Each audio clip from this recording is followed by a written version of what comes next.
சங்கீதம் 65:2. ஜெபத்தை கேட்கிறவரே, மாம்சமான யாவரும் உம்மிடத்தில் வருவார்கள். மாம்சமான மனிதர்கள் யாவரும் ஆண்டவருக்கு முன்பாக ஒரு நாள் நியாய சங்கத்துக்கு முன்பாக நிற்க வேண்டும்.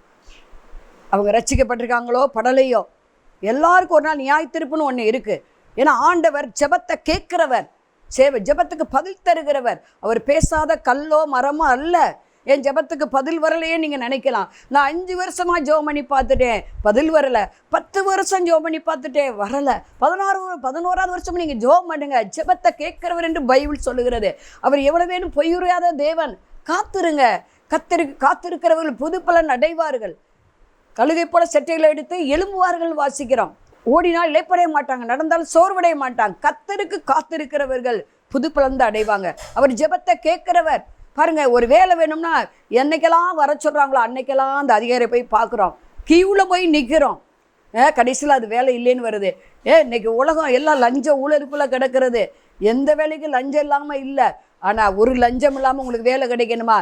ஜெபத்தில் உறுதியாக தருத்திருங்கள். ஆண்டவரை விடாதீங்க.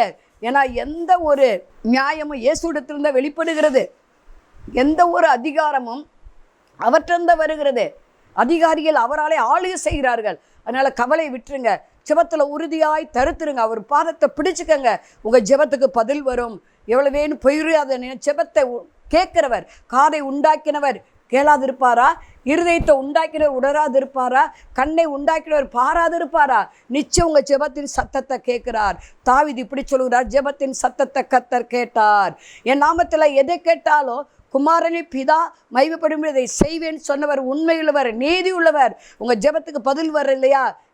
ஜெபரை விட்டு எழும்பாதீங்க. 1 மணி நேரம் ஜெபிச்சதை 2 மணி நேரமாக மாற்றுங்க.